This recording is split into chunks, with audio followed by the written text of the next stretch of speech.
Hey, what's up? It's your boy Goods from the Good Things. Right now, I have a spoiler free review of episodes 1 and 2 of the new Disney Daredevil that will be coming out on March 24th. I had the chance to go down to the Disney building, Manhattan, lower in, like, believe it was Soho, and see a cast and crew only playing of episodes 1 and 2. Man, I almost lost my shit because it was just an amazing event. Totally cool.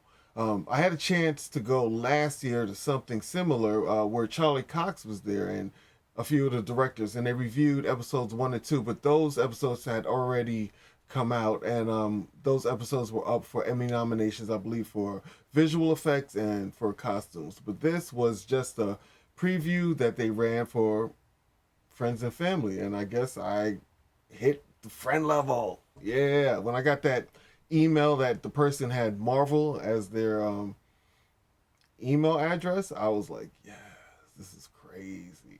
So, from a true fan, uh, I've loved Marvel my whole life. This was one of the ultimate moments. Besides, like seeing Civil War and uh, Endgame, you know, crazy. So let's get to the review.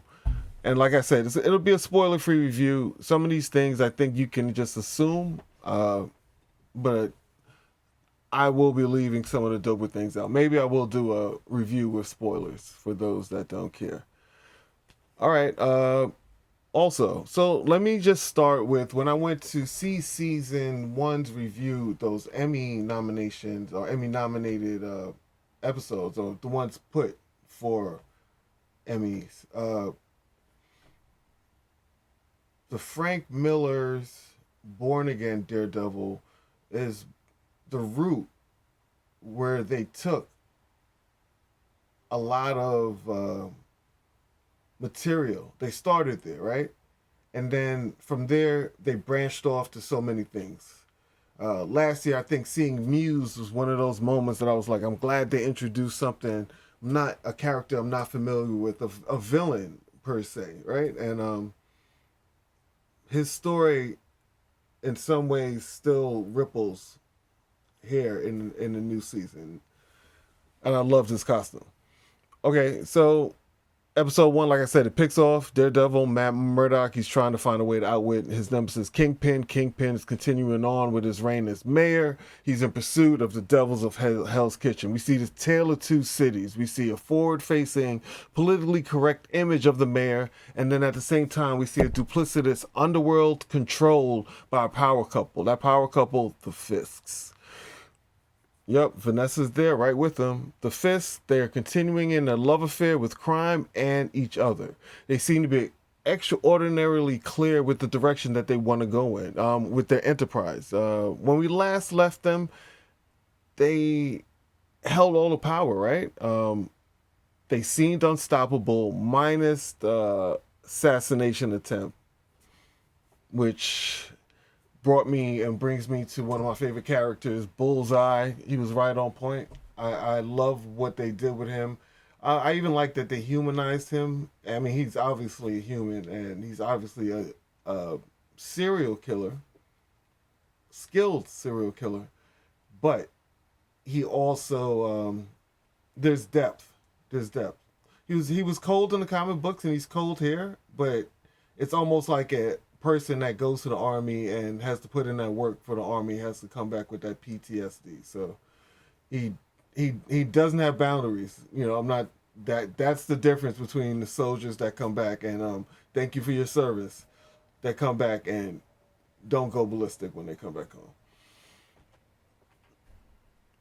Back. So Matt, he's trying to connect his dots, trying to connect this conspiracy to the Fisks, to Kingpin, as always. This criminal empire. He's doing whatever he can. Sometimes he's taking bare knuckle measures and reasoning. You know, his that's his proverbial right way as Daredevil, right? Um, he puts pain into action. That's his plan most times. We saw last season that the Kingpin took the docks over, so we kind of pick up there, and Matt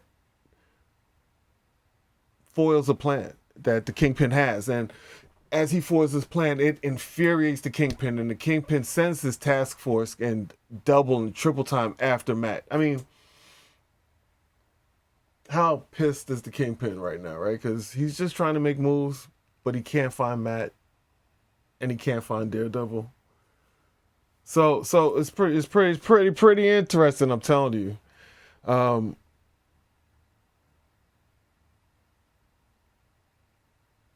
the masked vigilante is a pain in Kingpin's side, so much so that we're introduced to a new character. Believe it or not, the Kingpin has some help. And when we're introduced to this character, you realize that in the series, we have bads and then we have big bads. And for me personally, this moment was a moment that connects it to the bigger universe of Marvel. And that was like something I look for in every movie after Eternals, because I felt like this earth-shattering event happened, and why isn't any of these movies relating to it? But we got it, and so yeah, we're introduced to a new character, and that character gives me a lot of hope that they will be using Daredevil in a bigger way, I hope.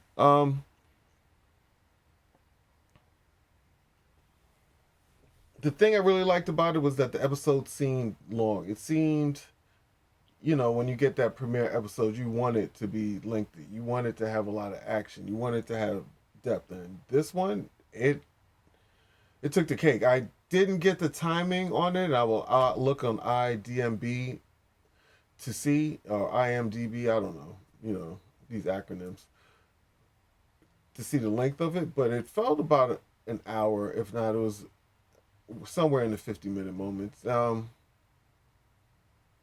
It was tough. The fighting, the action. I felt like the fighting was stylized prior to this, and it was incredible to see some of the things that you saw Matt Murdock do. But at the same time, he seemed not accustomed to being agile, I think, in the last season for me. But this one, his agility's there.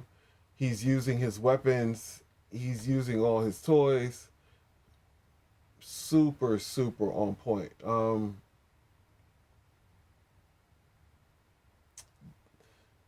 We see a lot of the characters rounded up by evil political government. Anyone that was against Fisk, just like we saw at the end, how many people were locked in cages at the end of the last season. These people are being questioned, interrogated, still going through it with the Fisk administration. One thing I did notice that I thought was key, there seems to be a few cracks in the Fisk's enterprise, and they're going to get to that. So, short, simple, and sweet, the new Daredevil Season 1, I will definitely give it a 10. There wasn't anything wrong with it. It looked beautiful. It plays beautiful. You get into the stories. You're empathetic to what happens, and they leave you with a super, super, super fire cliffhanger. So, thank you, Marvel. Thank you, Daredevil. Thank you to anyone that listened and watched this. Please check out Daredevil Season 1. Season 1, no. Check out Daredevil Season whatever it is. Episode 1. It's fire.